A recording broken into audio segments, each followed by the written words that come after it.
اللہ علیہ کے حوالے سے، اس قسم کی اور کئی کتابیں ہیں ان کی۔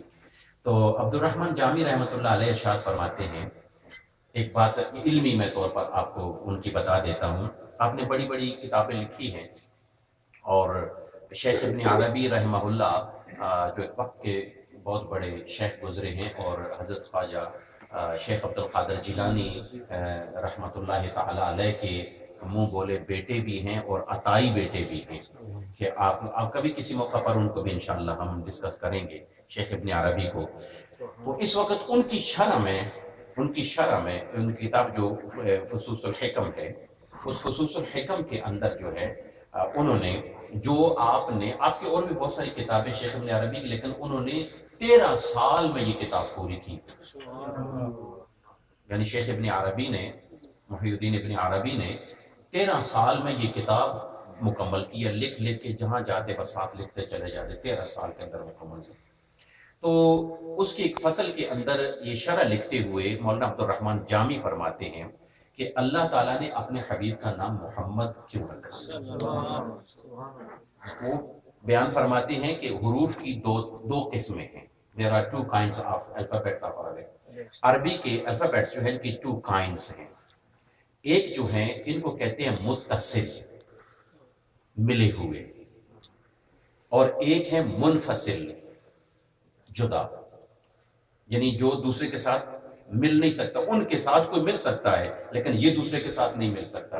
اس کی مثال میں آپ کو سمجھا دوں، مثال کے طور پر آپ یوں سمجھ لیں، میم، میں لے لیتا ہوں میم سے پہلے اگر آپ کوئی لفظ رکھیں گے تو میم کے ساتھ جڑ جائے گا، اس کے بعد بھی رکھیں گے تو جڑ جائے گا، میم مڈل میں آ جائے گی۔ جیسے کہ لفظ محمد میں صلی اللہ علیہ وسلم، ہا بھی پہلے میم سے پہلے آئی ہوئی ہے، اور میم کے بعد میم جڑی ہوئی ہے دال کے ساتھ بھی۔ اس سے پہلے ہا لے لے، ہا سے پہلے میم جڑی ہوئی ہے اور ہا کے بعد میم جڑی ہوئی ہے۔ جس حرف سے پہلے حرف جڑا ہوا ہو اور جس کے بعد بھی اس کے ساتھ جڑ جائے، اس کو کہتے ہیں متصل، اس کو کیا کہتے ہیں؟ اور جو لفظ خود تو کسی کے ساتھ جڑ جائے مگر اپنے بعد کے ساتھ نہ جڑے، اس کو کہتے ہیں منفصل، جدا۔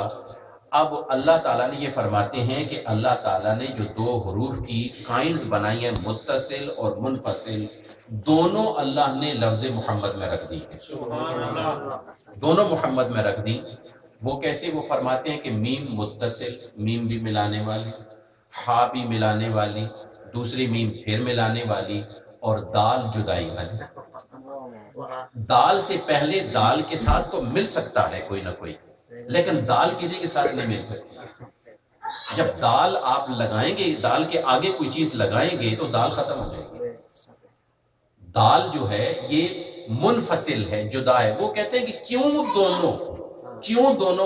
دونوں حروف یعنی نام محمد میں رکھے؟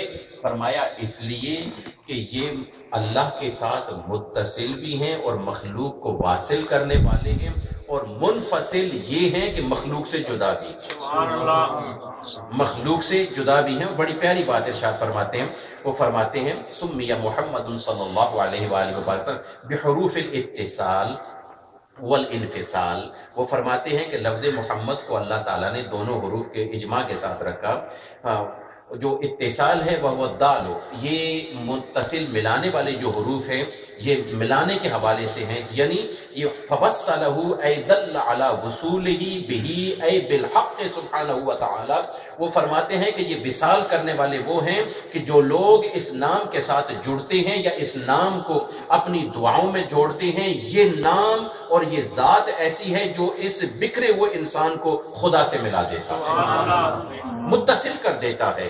اور نام محمد کی برکت سے یہی چیز ہوتی ہے نا۔ اور مولانا جامی ارشاد فرماتے ہیں اگر نام محمد را نیا ورد شفیع آدم نہ آدم یافت توبہ ننو ازغر کا نجینا، اگر آدم علیہ السلام حضور کا نام نہ پیش کرتے تو ان کی توبہ درجہ قبولیت تک نہ پہنچتی، اور اگر حضرت نوح علیہ السلام حضور کا نام تختی پر نہ لکھتے، کشتی پر نہ لکھتے، تو کشتی کو کنارہ نہ ملتا۔ سبحان اللہ۔ تو نام محمد کی برکت۔ اور آگے چل کے ارشاد فرماتے ہیں جو انفصال ہے وہ فصلہ ای دل علی انفصالہ علی العالم، کہ اللہ تعالیٰ نے حضور کو جہان میں ایسا بھیجا ہے کہ ایسا بھی ہوتا ہے کہ جہان میں رہ کر جہان والوں کو ملاتے ہیں، اور جہان میں رہ کر ان جیسا کوئی ہے ہی نہیں، اس لیے کہ یہ ساری جہان سے منفرد جدا ہے۔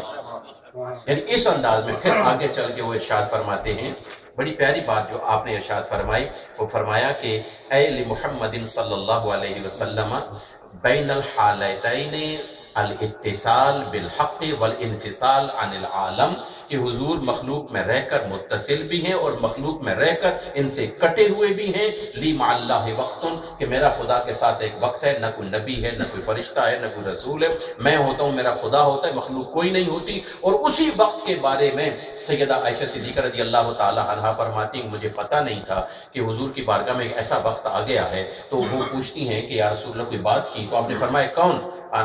میں نے عرض کی انا عائشہ یا رسول اللہ، من العائشہ، کون عائشہ؟ عرض کی یا رسول اللہ میں ابو بکر کی بیٹی۔ آپ نے فرمایا من ابو بکر، ابو بکر کون ہے؟ یعنی وہ کہتی ہے میں ڈر کے مارے چپ ہو گئی اور خاموش ہو گئی، اور اس کے بعد میں بیٹھ گئی اور حضور کی حالت کیفیت واپس لوٹی، تو میں نے عرض کی یا رسول اللہ یہ کیفیت تھی؟ آپ نے فرمایا کہ میرا ایک میرے خالق کے ساتھ وقت ہوتا ہے، اس میں درمیان میں اور کوئی نہیں ہوتا، میں کسی کو ریکگنائز نہیں کرتا۔ یہ ہوتا ہے مخلوق میں رہ کر منفصل ہو جانا، اور یہ ہوتا ہے کہ مخلوق میں رہ کر متصل بھی ہو جانا۔ اس لیے مولانا جامی رحمۃ اللہ علیہ فارسی زبان میں، عربی زبان میں، تقریباً اکثر زبانوں میں انہوں نے یہ بات لکھی، اور چند چیزیں ایک آدھ میں اور آپ سے شیئر کر دیتا ہوں کہ آپ نے ارشاد فرمایا کہ ایک دو ان کے جو اقوال ہیں جو نظم کی صورت میں، لیکن ان کا ترجمہ میں اس طرح کر دوں۔ آپ نے فرمایا کہ حضور اکرم صلی اللہ علیہ وسلم کے نور پاک سے اللہ سبحانہ و تعالیٰ نے ایک عالم کبیر بنایا اور ایک عالم صغیر بنایا۔ نور پاک کے دو حصے کر کے ایک عالم کبیر بنایا۔ عالم کبیر عرش سے لے کر فرش تک جتنی مخلوق ہے، یہ ساری کی ساری نور محمد کا ایک پرتو جس کو عالم